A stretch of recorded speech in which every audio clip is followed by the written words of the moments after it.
En este video vamos a continuar con el tema de arreglos que comenzamos en la clase anterior. En particular vamos a trabajar con lo que se conoce como arreglos multidimensionales y el caso de los arreglos en dos dimensiones que vamos a llamar matrices. Pero es importante recordar cuál es el camino que hemos hecho hasta llegar a arreglos y vamos a hacerlo de la siguiente manera.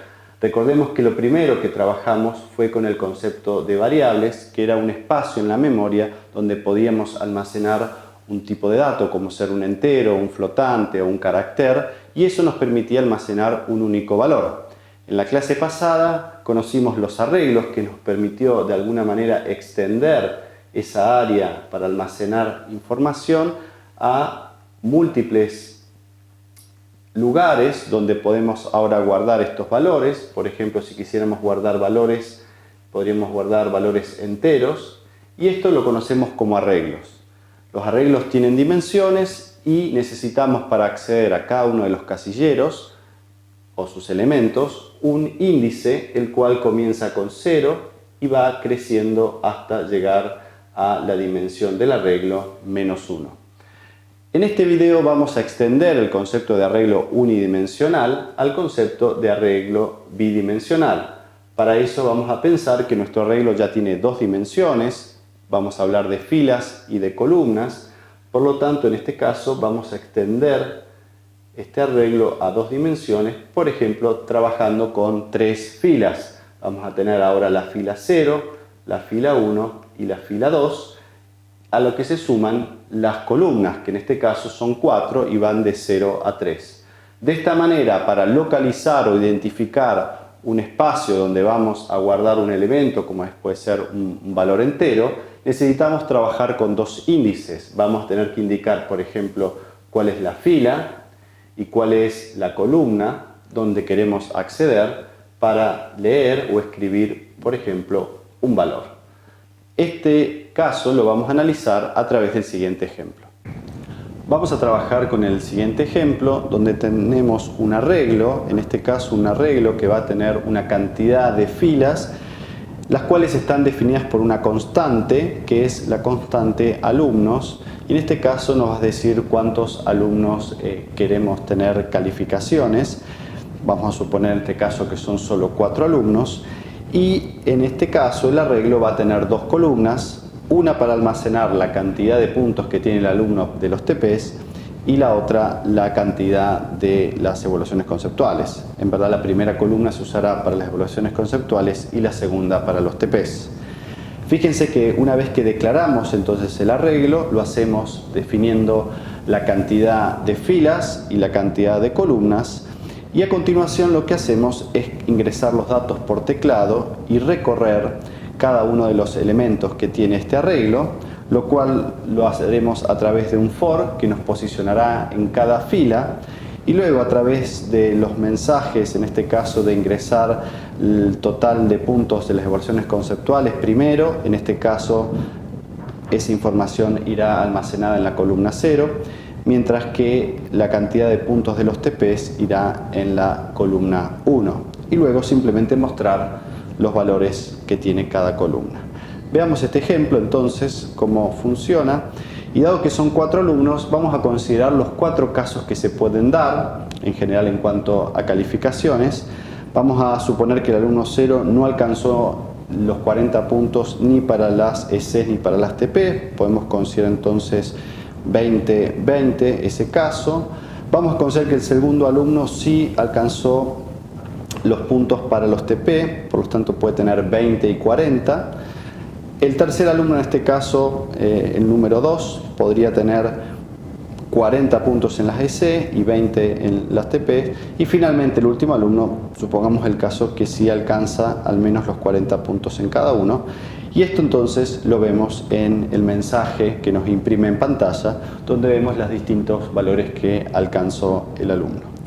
Bien, este es un primer ejemplo donde vemos entonces que estamos accediendo tanto por filas como por columna, y en este caso para tomar información desde el teclado y almacenarla en la ubicación definida por los índices de fila y columna.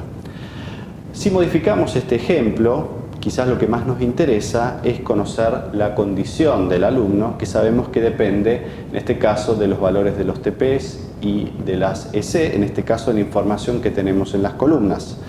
Por lo tanto, en vez de mostrar la cantidad de puntos de cada una de estas actividades, lo que podemos es mostrar cuál es la condición que resulta de esta información. Sabemos que en el caso que la calificación de los EC y de las TP sea de al menos de 40, estaremos en una condición regular, mientras que si no se cumple esta condición, la misma será de libre.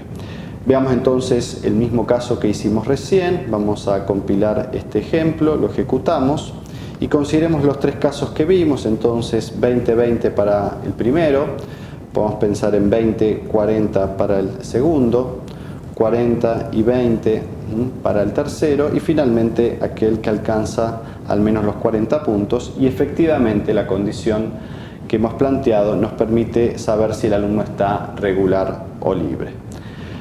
Ahora bien, algo que me interesaría también mostrar en este ejemplo es cómo se está almacenando esta información en memoria, al menos visualizarlo.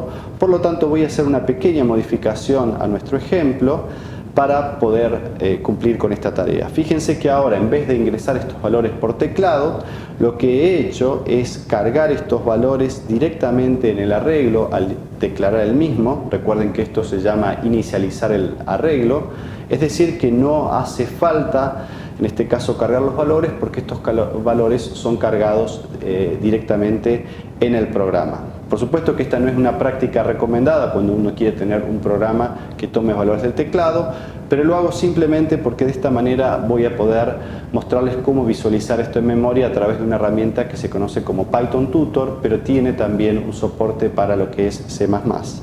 Tomando este código, que es exactamente el mismo que tuvimos entonces antes, pero ahora en vez de ingresar los valores por teclado los tenemos a través de una inicialización, vamos a ir a ver esto cómo se ejecuta. Fíjense, acá está el programa que les mostraba recién, ¿sí? Es simplemente comentado y sacado la información que no nos sirve. Y fíjense que lo primero que nos está mostrando a la derecha es una visualización de nuestro programa. Acá arriba tenemos lo que va a ser la salida en pantalla y abajo tenemos la representación de la memoria que vamos a estar utilizando. Fíjense que por un lado está nuestra constante alumnos con el valor 4 y por otro lado tenemos nuestro arreglo, en este caso nuestra matriz calificaciones, que efectivamente es de 4 filas por 2 columnas, ¿sí? Vemos también acá la flecha roja que nos indica dónde o cuál va a ser la primera instrucción que se va a ejecutar, ¿sí? Y veamos qué es lo que sucede. Tenemos también acá los pasos con los que vamos a poder ir ejecutando cada una de las partes de nuestro código. Entonces, partimos entonces de que tenemos una matriz de calificaciones, la cual al principio no tiene valores, pero al ejecutarse la inicialización, veamos, ¿sí?, que ahora tenemos los valores que estábamos trabajando. Fíjense entonces que tenemos 20-20, 20-40, 40-20 y 40-40. Al ejecutarse nuestro programa, fíjense que vamos a ir obteniendo una salida de pantalla, ahí vamos a verla, la condición del alumno, y vamos a ir entrando entonces ahora ya al if y determinar qué es lo que se cumple. En este caso, fíjense que el primer caso que estamos analizando, vemos acá la variable i en 0, así que estamos analizando la primera fila. La condición no se cumplirá, por lo cual lo que nos esperamos es que vayamos al else y mostremos efectivamente que la condición del alumno es libre.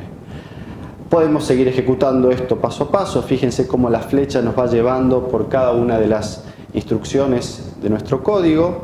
Volvemos a entrar en el caso de libre, ¿sí? Vamos mostrando, estamos ahora, fíjense, para i igual a 2, es decir, en la fila 3, que también nos lleva a libre.